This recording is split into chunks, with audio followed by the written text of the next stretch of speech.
Hi there, before we start today's video, I just wanted to give a quick trigger list for the series I'm going to be discussing. I love Umineko with all my heart, but there is a lot of upsetting content that is bound to be sensitive for a lot of people for various reasons. Almost none of these topics will be discussed in depth or at all in the following video, but if you find yourself at all interested in the series by the end of it, you'll want to make sure that none of this will severely trip you up to see or hear mentioned. Otherwise, you would have a pretty hard time reading it. With that being said, on with the video. A couple of years ago, I made a video detailing my love for and experiences with the Higurashi series by 07th Expansion, and in that video I mentioned that I would likely someday make a video about its spiritual successor, Umineko, but would probably want to put time aside necessary to reread it, seeing as I hadn't done so in quite some time. In the midst of my long depression nap, I happened to do just that, cramming 160 hours sitting in front of my television on my couch into my schedule, wireless keyboard in tow to tackle this behemoth of a visual novel, which was fun for me, but for everyone else who lived with me and wasn't my roommate who was along for the read-along adventure, was basically hearing this on a nightly basis. Why must your smile elude me? And hopefully be able to explain to you why this massive undertaking, despite its imposing nature, was absolutely worth it. Umineko no Naku Koroni, or When the Seagulls Cry, or Umineko When They Cry, whatever you'd like to call it, is, no, not Homestuck for weeaboos, probably, but a kinetic sound novel taking place in 1986. The obscenely wealthy Ushiramiya family is gathering for their annual family conference on their private island of Rokenjima to discuss the impending distribution of family patriarch Kinzo's inheritance, considering he's only a couple steps shy of death's door. While all the adults bicker about money troubles, a typhoon traps all 18 of them on the island, where the stage is set for them to receive a mysterious letter claiming to be from a person named Beatrice, the Golden Witch, a family alchemist and allegedly supernatural entity who granted Kinzo his vast fortune many years ago. She challenges the family to solve the mystery of the large epitaph beneath her portrait in the main hall or suffer her wrath. And while at first none of them seem to really take this very seriously, they certainly have second thoughts when people start to die in strange, occult-like ways that seem increasingly impossible for human hands. We follow primarily the perspective of one Battler Ushiramiya, who has been away from the family for 6 years due to a scuffle with his father. Battler is determined to prove that the murders were simply the works of human tricks, while in a higher observational plane he is invited to play logical debate with the witch Beatrice herself, who argues in the corner of magic and fantasy. Horror, reasoning, logical debates, romance, nightmare fuel, and lots of meta-narrative follows, and you can imagine that it's a bit difficult to concisely describe the nature of this story in one paragraph alone. Infamously dense, packed full of complexity, and long as hell, what exactly draws one to Umineko? Why is the 100-plus hour journey worth the hype? And why should you, my dear viewer, take the plunge into something so intimidating and expansive? Well, that's what we're here to discuss today. This is why you should read Umineko When They Cry.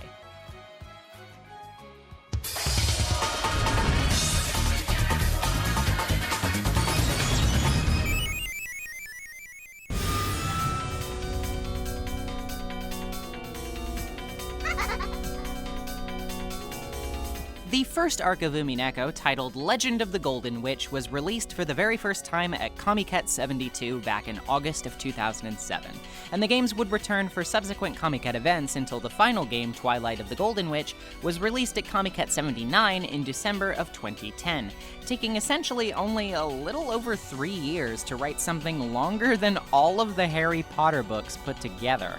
And it was better, too. The games have been released in English from Manga Gamer, in 2 halves on Steam, but, well, we'll get to what I think you should do with those in a bit.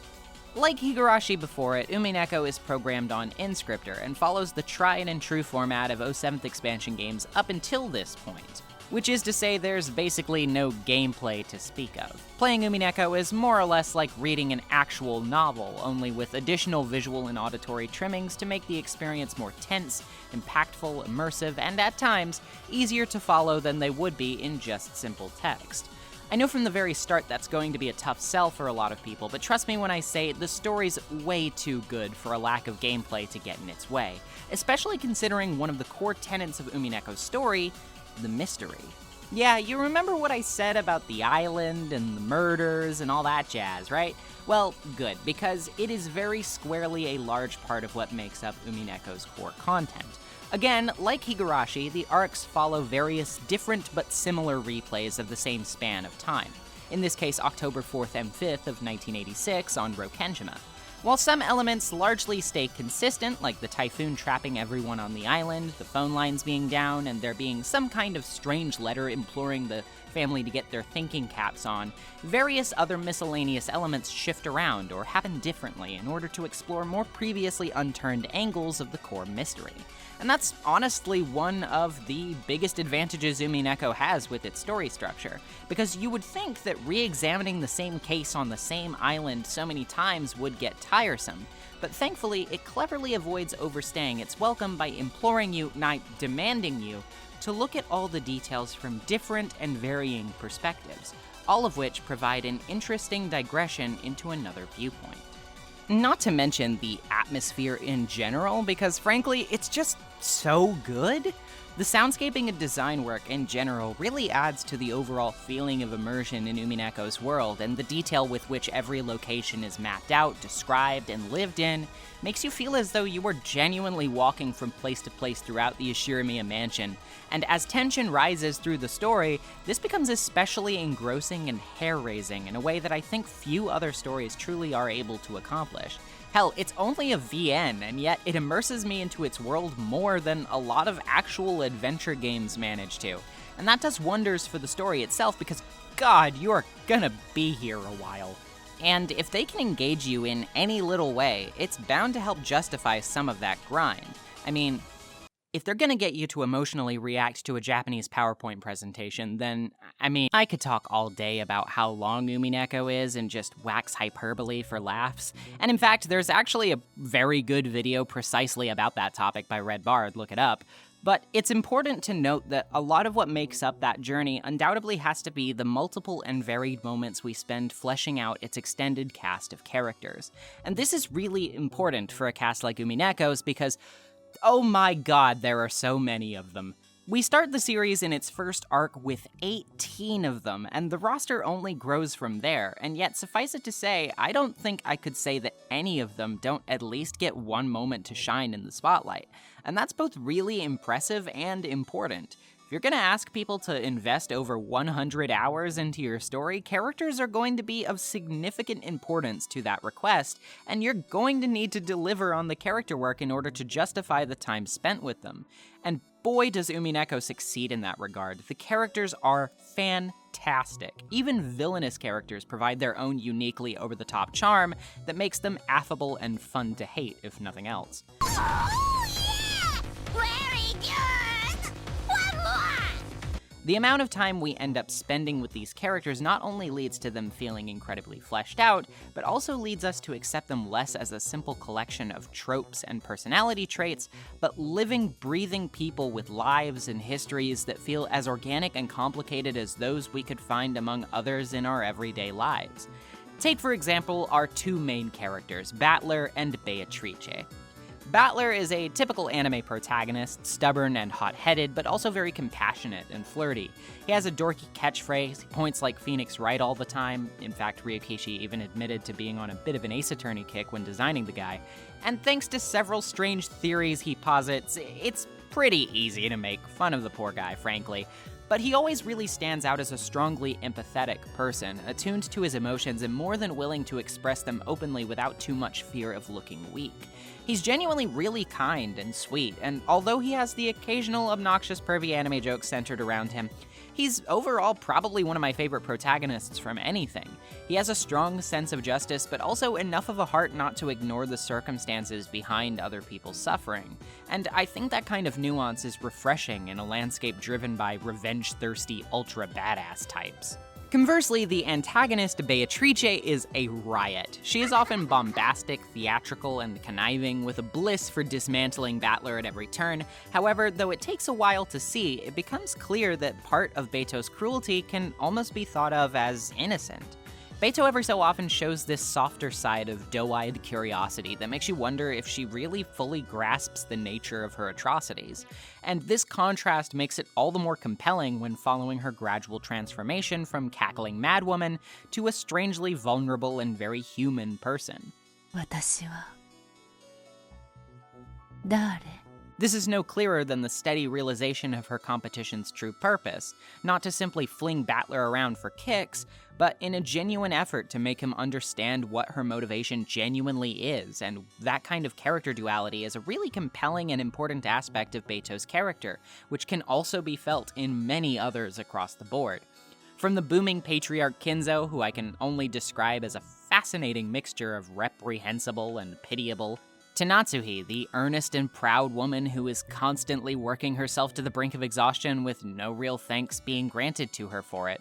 There's a stupefying array of people here, each with their own strengths, weaknesses, charming points, and uncomfortable, uglier sides. No characters in Umineko really feel entirely good or bad, and it helps ground the thematic cohesion of its focus on the complications that arise in interpersonal relations, particularly among your family, who somehow paradoxically have the ability to consistently love and yet hurt you. Take, for example, one of my favorite characters, not just in Umineko, but in fiction, period, frankly. Eva Ushiramiya, the second child of Kinzo and eldest daughter. Eva is an incredibly competent person born into a family whose values were built to inherently undermine her. Hierarchically, she is constantly placed below her older brother Kraus simply because he's a man, despite the fact that he consistently works much less than she does for what he's given. Her father never really gives her ambition the respect it deserves either, quick to snap that she has no skills as a woman because she's too ambitious. Nevertheless, she still endures the constant abuse of both her father and her brother and becomes successful, trained in various forms of martial arts, and with a son that she's very proud of. Her upbringing cements an insidiousness inside of Eva, though, that often manifests itself in brutal tongue lashings against those she takes the most umbrage with, and even at the best of times in callous, vitriolic mockeries that make her appear no deeper than a particularly nasty schoolyard bully. Indeed, later in life, one could even call Eva a bit abusive. And while this complicated nature surely prompts a reader to feel a bit confused as to how they should see her, the manner with which she tragically reaches this point is almost too heartbreaking not to at least sympathize with her just a bit. Despite all of the pain she carries around with her, Eva also carries an oft-hidden sincerity which makes her more than willing to play fall guy for other people's hatred, if it means that she can spare them of harsher circumstances later on. Not only that, the closeness that she shares with her husband Hideyoshi is genuinely a reflection of a truly loving marriage, his boisterous warmness contrasting her cold calculation nigh perfectly. Hideyoshi often plays mediator to Eva's stronger outbursts, but also never undermines the way she feels or what she's thinking, and stays by her side every step of the way when she's feeling pained. And these are just one couple of the multitude of characters in the VN, many of whom are developed to a similarly deep degree. Take also, for example, the sort of secondary protagonist of the series and Battler's younger sister, Ange Ushiramiya. Starting off as a bright and cheery little girl, Ange is one of the few characters we frequently flash forward to see in the future, as she lives in 1998, having been too sick to attend the family conference from 12 years prior, and thus being the only surviving member of her family left behind. And there's this genuinely heartbreaking push and pull watching Ange try to reconcile her inability to understand what happened to her family that's never coming back for her, and the flaws that may have been involved in shuttling them towards their doom in the first place, and the want to both believe someone will finally come home, as well as the love that she feels for them is all still real. Through her, we also see through a uniquely tragic lens what the after effects of exploitative and drama-inspired true crime pop culture can do to the remaining family of victims lost to tragedy. Never before have I felt so awkwardly aware of how often people in these situations must be forced to constantly relive their trauma and sadness for the sake of the prying eyes and entertainment of a public that truly doesn't really even care about them. And it's genuinely heartbreaking to see. This kind of complicated character writing with layers upon layers of likability and aspects worthy of criticism alike are what makes Umineko's cast feel so organic, and while this can tiptoe close at times to writing that may feel a bit too lax to out-and-out scoundrels, it never feels as though, at least to me, that Umineko is expecting you to dismiss all of these people's faults, as much as it is asking you to look deep inside of their circumstances and, if nothing else, understand what led them to this point. But hey, character depth can only take you so far if the underlying story isn't supporting it, and boy does it. Just saying the story is about the mystery of Rokenjima wouldn't be entirely inaccurate, but it also wouldn't cover the scope of the story in a meaningful way either. To put it bluntly, there's a lot of shit going on. However, for what it's worth, the core mystery parts of the story are excellent too. Umineko, despite having no really do-or-die choices to progress a debate, like a Danganronpa or Ace Attorney game, still manages to spectacularly engage by getting your brain working in its maze of puzzles. To the point where, if you're playing for the first time, I genuinely recommend taking notes. The unique way it approaches logical debate with its many framing devices is just one of the many ways in which I think Umineko excels at involving you in the thinking process for these cases, and it's genuinely really cool. Take, for example, the Red Truth, a core mechanic of discussions in Umineko from episode 2 onward.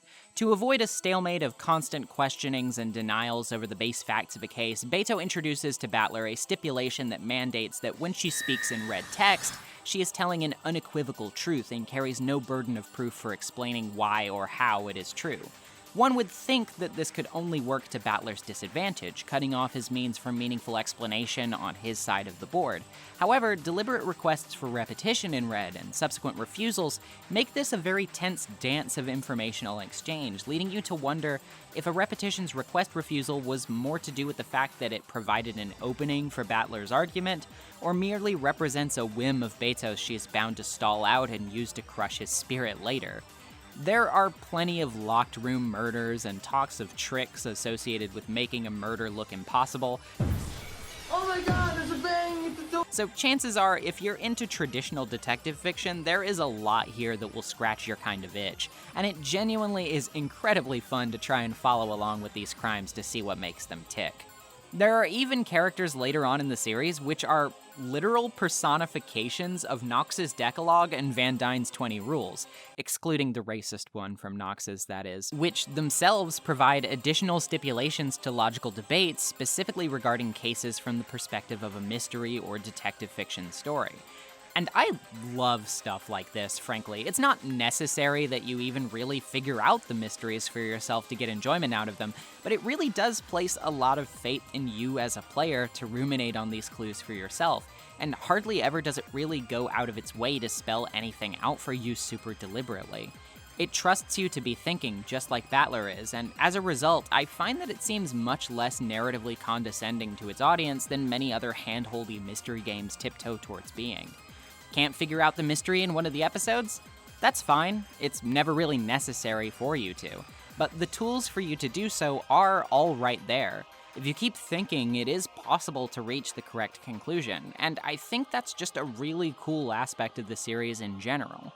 As put in an interview near the end of the series by author Ryokishio7 himself, "It's a little misleading to say that I said something like, I wouldn't reveal the answer. I've made it a point where, in a classical mystery, someone would say, all the mysteries have been solved. For me, there's always been a path leading towards the truth, and there have been enough people on it at certain points to be sufficient. The people arriving there have arrived because they thought about it. And wouldn't it be inexcusable toward those people who actually put effort into arriving at that truth to just give the answer to those who didn't arrive because they didn't think about it? Because I'd hoped for the fun in Umineko to lie in thinking and troubling yourself, but reaching the answer through that, I didn't create something like a solution section in a riddle book where you could just look for the the answer just by opening them. And I think even if I told people who didn't come through the who, how, and why, they still wouldn't understand. Like, someone who climbs to the top of Mount Everest by foot and somebody who rode a helicopter to the top without breaking a sweat, you wouldn't say that they had the same feeling of satisfaction, would you? Of course I couldn't avoid giving an answer equally to both those who arrived and those who didn't. That's why I chose this way of revealing it. To those of you who arrived at the truth, it should be as clear as daylight, I think. I'm sure there were some among you who arrived at it during the really early episodes and thought, he's just portraying the same thing in every new episode again and again, weren't there? Truth be told, I was unnecessarily elaborate in telling the same thing again and again. Though even with all that logic, Umineko asks you not to consider only facts, but also heart. This is something I can't get too deeply into without trudging into outright spoiler territory, but I will say that the meta-narrative at large revolving around storytelling as a medium and magic as a concept is incredibly engrossing and emotionally resonant, and that ultimately lies at the heart of Umineko's story and mystery both. The limits of human cruelty arise from some kind of depths. No horrific misdeed stems from a vacuum, and like other When They Cry titles before it, Umineko asks you not necessarily to let slide the injustice you see in the world, but if nothing else, at least attempt to understand it. And considering the running themes of generational trauma and the complicated relationships one shares with their family, yeah, it hits pretty hard. Never in my life have I seen characters do such outright reprehensible things who I still ended up having some degree of affection for when all was said and done. Except Kinzo. Sorry, I'm never gonna like Kinzo. Beatrice. And I think that just speaks to the nuance involved in Umineko's treatment of its characters and their narratives. People are complicated, often frightfully so. And I've never quite seen another story that felt as if it understood that fact quite as well as Umineko does.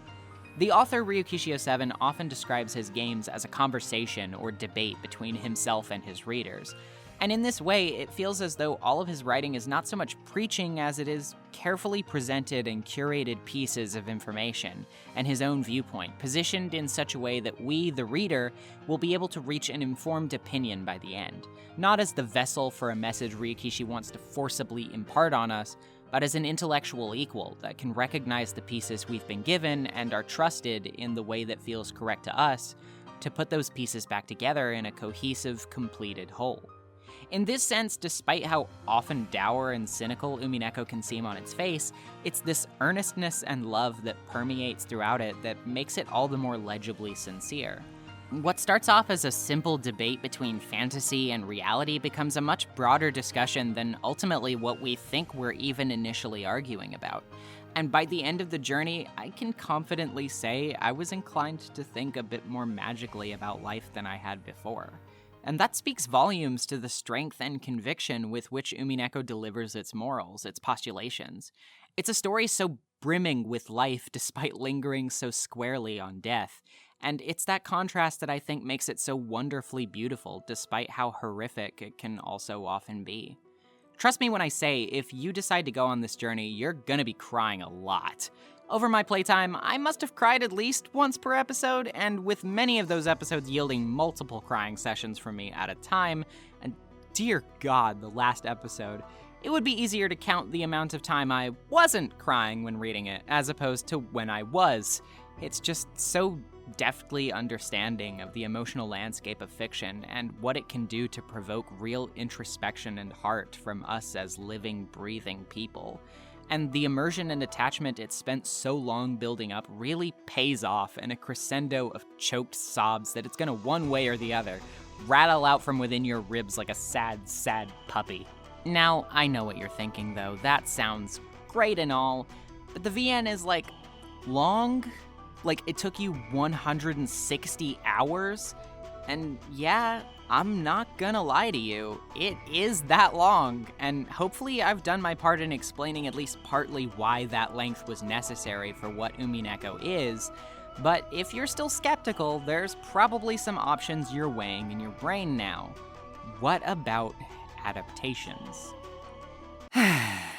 Well, first, let's get this out of the way. The anime by Studio Dean is hot garbage. Yeah, it's really bad. I don't even remotely recommend it in the slightest.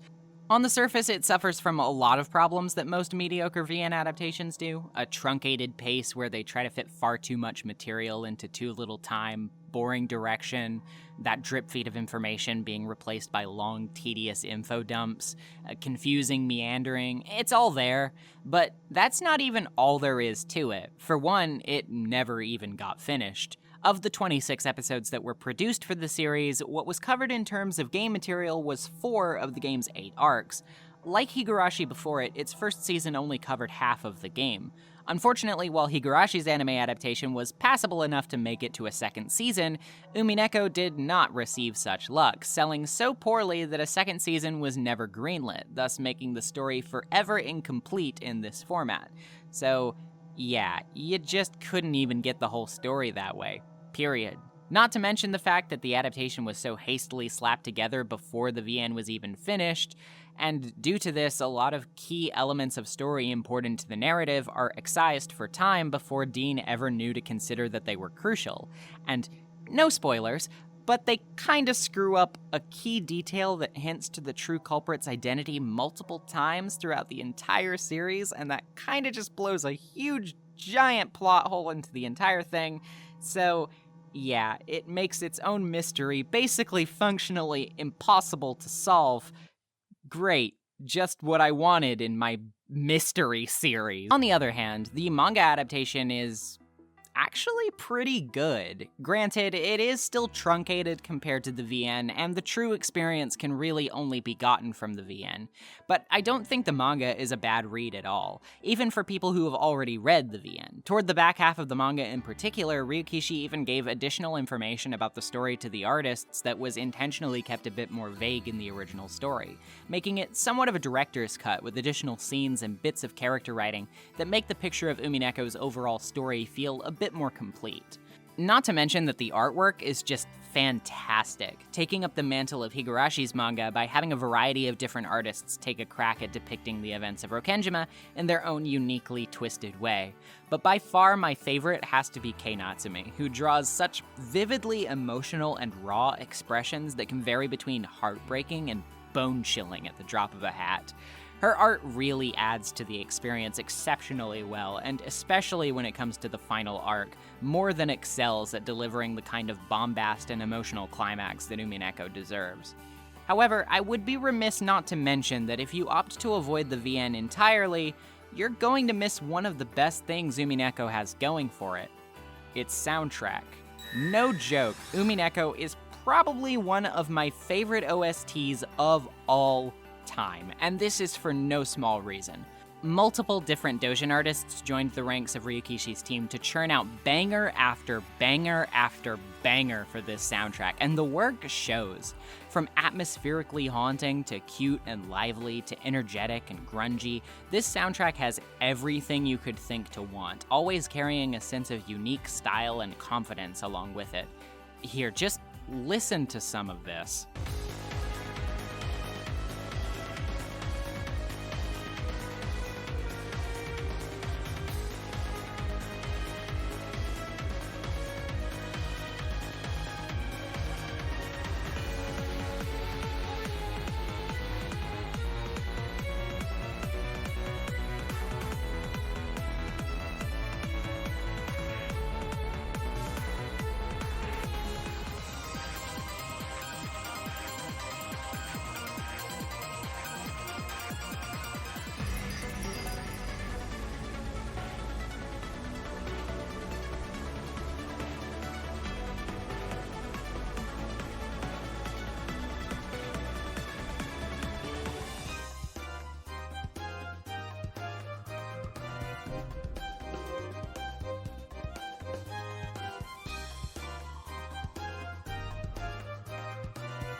Speaking of sound, the voice acting is nothing to sneeze at either. The cast is full of anime veterans who bring their absolute A-game to this triathlon of a project, and they never skip a beat for even a second, delivering fantastic read after fantastic read at an amount I can't even fathom doing without actively losing my voice.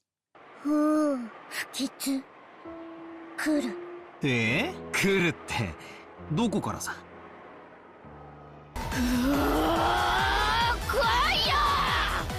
マリアが込めてくれた銃弾を食らいたいやつから前へ出ろや止められないわ1986年10月4日に墨です墨です墨です墨墨墨ですですです墨墨墨墨墨墨墨墨ですですですですですですですです Die the death Sentence to death Great Equalizer is the death なんでこいつ死なないのありえない心臓を縫いしまってるのになんで止まらないの金系隣部屋のガムテープの封印と知りたてまつれ Oh my god Yeah, it's just really good. So now you may be wondering how to get your hands on this stuff. What's the best way to consume it? Is it the Steam release? Is that any good? Well, whew. Alright, let's take this from the top. Umineko has been released in English in 2 packages, the question and answer arcs respectively from Manga Gamer on Steam. They are 2 halves of the same story, both necessary to play for the whole experience and must be played in that order, you feel me? Okay. While the presentation style present in the vanilla release is not the worst thing ever, I would generally recommend that you don't stick with the visual style that comes with the Steam release by itself, and I recommend 2 alternatives to this issue that are better investments. If you're looking for the best possible experience, I recommend the version of the game put together and ported by Umineko Project, a massive fan undertaking that successfully and beautifully ported the PS3 versions of the game to PC with many customizable options, full voice acting, all of the PS3 sprites and backgrounds, animated visual effects, and even lip-synced sprites that move their mouths along to dialogue. All of the VN footage you've been seeing throughout the video I've been using from Umineko Project, and I think this is genuinely the best way to play the game out there. Links to their site in the description below. If, however, you find this to be a bit too confusing and don't mind losing out on some of the more visually stimulating aspects of Project's port as well as the quality of life upgrades therein, there's also the slightly less impressive but nevertheless valiant effort from the folks over at 07th Mod, who have ported the voice acting sprites and backgrounds from the PS3 version of the game over to the Steam release, with a handy patcher that you can download and let do its thing after navigating a few simple clicks over on their website, also linked in the description below. There was supposed to be a cool definitive English edition with the PS3 sprites and backgrounds and an all-new English dub of the full VN from Catbox Creative called Umineko Gold. However, after some alleged complications with the Kickstarter and a long period of silence, we've basically heard just about nothing regarding the Kickstarter and any of that stuff in about a little over 2 years now. Apparently, some of the people involved are still adamant that it's going to happen, but are just sworn to secrecy regarding its status right now. And given that 07th Expansion has a lot on its plate with its new series Syconia and the new Higurashi anime Go, plus Sotsu coming in July, not to mention the pandemic, I can't imagine it would be very easy to come forward with news about another Umineko re-release at this moment. But even so, I don't hold high hopes for it to see the light of day, even though I would absolutely kill for it to someday.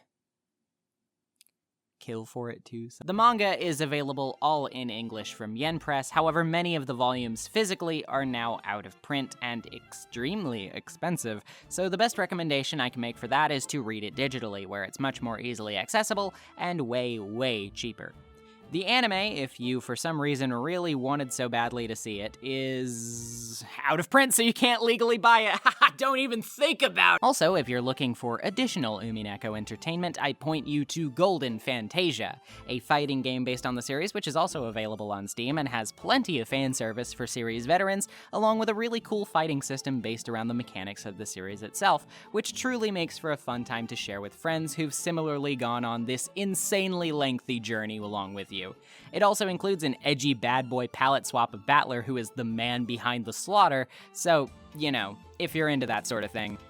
have at him. All in all, though, I hope this gave you at least a glimpse of what's so truly special about Umineko. It is a truly massive piece of fiction, true, but one that is packed to the brim with appealing genre conventions, breathtakingly in-depth characterization, clever mystery, ruminations on the nature of our very relationship with stories as a whole, beautiful theming, and a genuinely heartfelt message to all of us to live, to seek what makes us feel joy and love, to never be afraid to be happy, even in the midst of terrible circumstances. Because that doesn't mean we've accepted those circumstances, but chosen to find a way to survive amidst them. This and everything I've already said are the reasons, among many others, that I think you should read Umineko when they cry. Hey everybody, thanks for watching my video. It's been a long time coming to talk about Umineko, but I finally got around to rereading it, and I'm glad that I did because I love Umineko so much, and I'm very glad to have been able to talk to you all about it today. Usual links are in the description, Patreon, stuff like that. Please support me. I live in a fridge in the middle of the desert, and I haven't seen my family for 6 consecutive months, much less any other human people, so if you would please drop me like $5 or something, that'd be great. Oh god, the cops are here. I have to go. See y'all later, guys. This is a very weird outro.